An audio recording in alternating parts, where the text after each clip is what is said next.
Hollow Knight is perhaps one of the most acclaimed games in recent memory, with many of its fans placing it on such heights that makes it incomparable to any other game of its genre.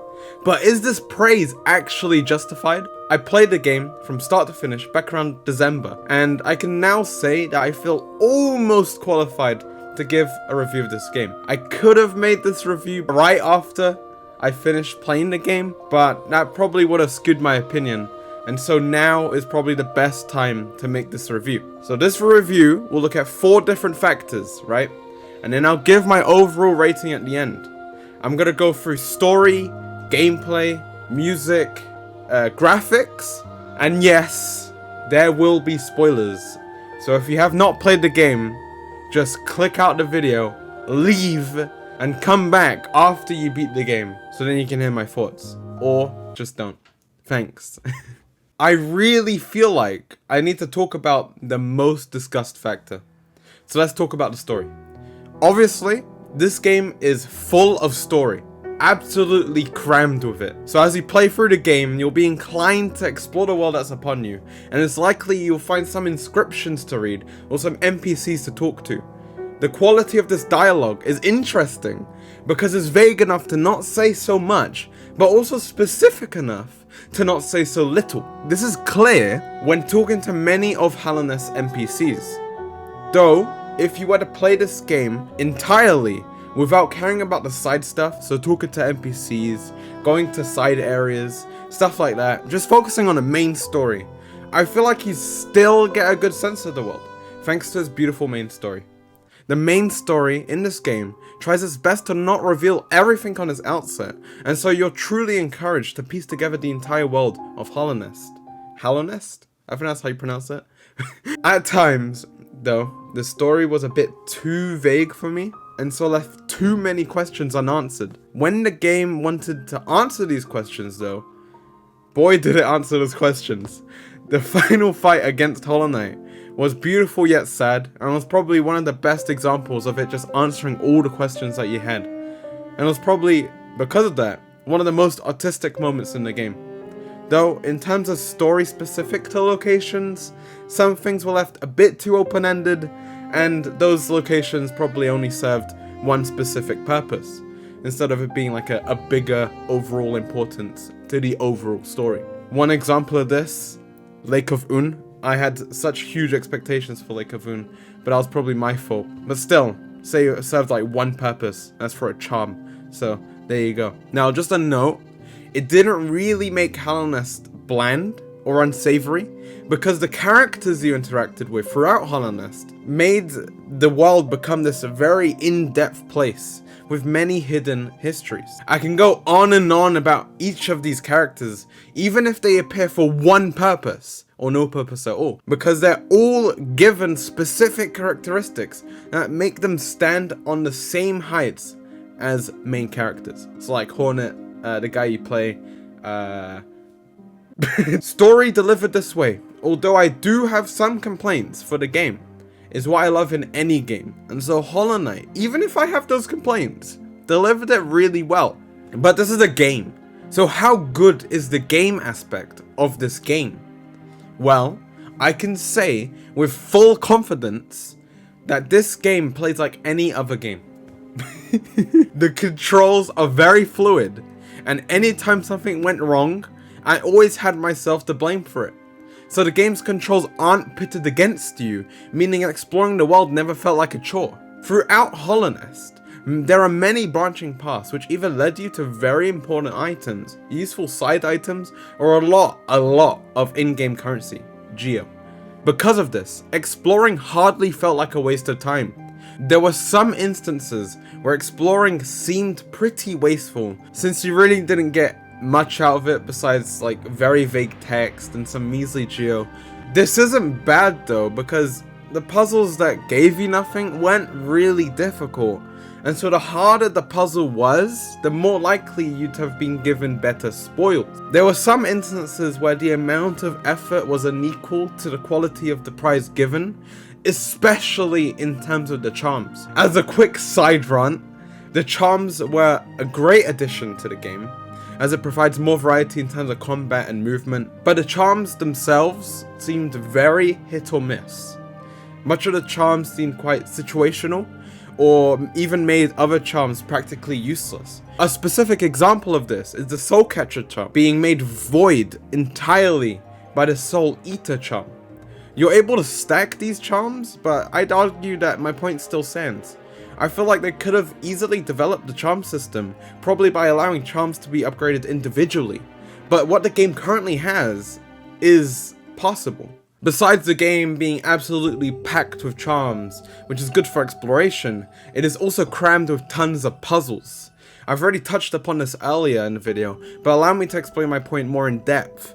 The qualities of these puzzles vary heavily on the type of puzzle it is, so item specific puzzles, parkour puzzles, you name it.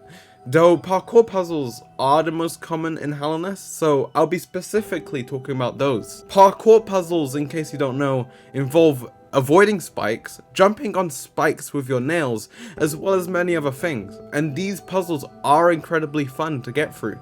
As these puzzles are more focused on endurance and precision, when I managed to finally get through it all I could feel was a sense of satisfaction. But it's only really happened if I got something good out of it, or if I could actually complete the puzzle in the first place. Because there was one instance in Crystal Peak where I found a destructible wall, found something that looked like an intricate puzzle, a very long tunnel, and then decided to start solving it. After quite a long while, a lot of mistakes were made and a lot of things were like found, but after a long while, I got near the end of the puzzle, and then I actually found that I was missing an important item, and I'd actually been solving the puzzle in the wrong manner. This meant that all the hard work I put in was for nothing, and as you can imagine, I was left feeling incredibly dissatisfied. This also happened near the start of my playthrough, where I used my nail to jump onto horizontally placed spikes, and discovered the brooding Morlek early on. Though I was technically able to beat him and get a prize, I was also severely underleveled, so I couldn't actually do anything with him. Now, don't get me wrong, I love it when games allow you to solve one puzzle in a variety of ways, be it intended or not, but in terms of the Crystal Peak situation, the fact that I managed to solve part of the puzzle in an unintended way, and was unable to progress despite being able to do so in the first place, suggests that this was an oversight. Which really sucks, because if the developers actually allowed for this puzzle to be solved in any way, they would have created a game which would be much more personal in terms of its gameplay. As an example, just look at the way Breath of the Wild handles its puzzles. You could solve it in one way or another, it really didn't matter, because you get the same thing out of it. But don't look at how Breath of the Wild handles its bosses, because Hollow Knight actually handled this much better. The bosses on this game are very creative, with there being a variety of different boss types, ranging from large acrobats to small warriors. Each boss holds some level of background, but this varies a lot depending on the actual boss. For example, the Dung Defender is a boss that you'll meet in the Royal Waterways, and it's pretty annoying to kill, but besides that, if you decide to revisit the room after defeating him, you'll probably be doing this due to the fact that you can rematch practically any boss in the game. You'll find that the Dung Defender becomes an NPC, so you can talk to him. And if you do talk to him, you'll learn about who he truly is. He isn't just that boss you fought that one time. The same goes for practically every boss in the game. The False Knight, the Hornet, the Broken Vessel, the Fluke Mum, the Mantis Lords, the Nost, Traitor Lord, Umumu, the Collector, you get it. Each boss serves to be a challenge, as well as adding much more to the story of the world of Hallownest. And so this makes up for the fact that Hallownest uses vagueness in its storytelling. Almost. There is the odd boss that doesn't really serve a true purpose in the story, but those bosses aren't really important enough to be critiqued. What should be looked at is how tough each of the bosses actually are, because the difficulty does actually range quite a bit. The bosses start out pretty easy as expected, with the False Knight being a pretty great standard boss, like actual boss to introduce everything. The Hornet helps with this introduction by showing how agile these bosses could become, and serves as a good parallel to the False Knight in terms of agility. Because the False Knight was very stationary in terms of where it was, jumping from one side of the map to the other, but then the Hornet just moves around the entire arena like it's nothing. The difficulty does start to slowly increase, and you'll find yourself struggling more and more with the next bosses. So if you want to collect everything in your path, like me, you're likely to not struggle as much with the bosses. But there'll still be some bosses that you can struggle with. So for me, the hardest boss within the main game was the Soul Master. Although, it must be said that you're able to rematch each of these bosses by approaching their bodies and using a dream nail on them. These bosses are much harder than their counterparts. A specific example of this is Nightmare King Grim, who I struggled with immensely, but once I finally managed to beat him, I was incredibly satisfied. The same goes for the final boss, the Radiance, though this boss was much easier despite it being the true final boss of the game. But that's enough about the actual gameplay. We should now enter the musical aspect of the game. This game's soundtrack suits its purpose, but there's nothing really special about it. I know this might annoy some of you, but I really didn't feel much from the music itself. There weren't many bops, both in terms of being emotionally driven and in terms of being simply a jam. It was just the standard music I expect for this game. Each song suited its area very well, and thus was good at setting the atmosphere of each area. Boss music was great, and set the mood of the battle very well. The best music, and the music that actually brought me closest to some emotion, was the music present in the cutscenes. This music truly helped bring out the best in Hollow Knight, and allowed for these cutscenes to stand out in my memory. There was even one instance, not a cutscene, but instead a pivotal gameplay moment in the story, where the music stood out so exceptionally that I had to take in the beauty of the entire segment. I wish that this game had more of those moments, but I can't really complain. The vagueness in its story elements prevented the game from having more of these moments. This moment that I'm talking about was right at the end of the game, after you've already explored most of the entire world. But again, I can't complain here, because the build-up combined with the song choice allowed for a truly beautiful moment. Beauty is something that I kept bringing up throughout this entire review, but this game's beauty truly comes in the form of its visuals. There's something about these visuals that make this game stand out from any other Metroidvania, perhaps due to its lack of pixel art. I'm not entirely sure if I prefer this design or not, because I adore the pixel art style, but I also love this new style for Hollow Knight. The way the cutscenes are drawn are great too, and serves to assist in creating the atmosphere needed for a game set within a Forgotten Kingdom.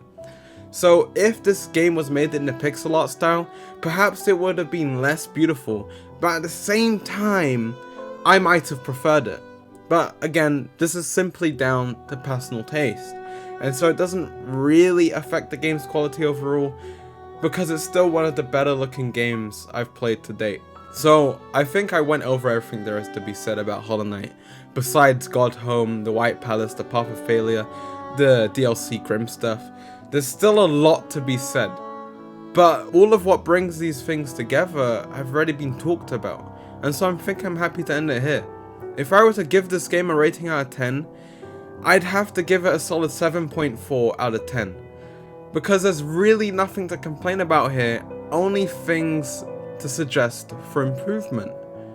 I have to say though, this game isn't my favorite Metroidvania, but it's definitely one of the better Metroidvanias. I'll probably make reviews for other games in the future, but right now, that's really all I have to say. So, if you enjoyed the video, be sure to like and subscribe. If you didn't like my review, or if you disagreed with some things, be sure to write it in the comments below. If you did agree, be sure to tell me it in the comments below. But that's it. Probably share this video if you want to annoy some diehard Hollow Knight fans. But yeah, that's the entire review. Goodbye. I'm leaving now.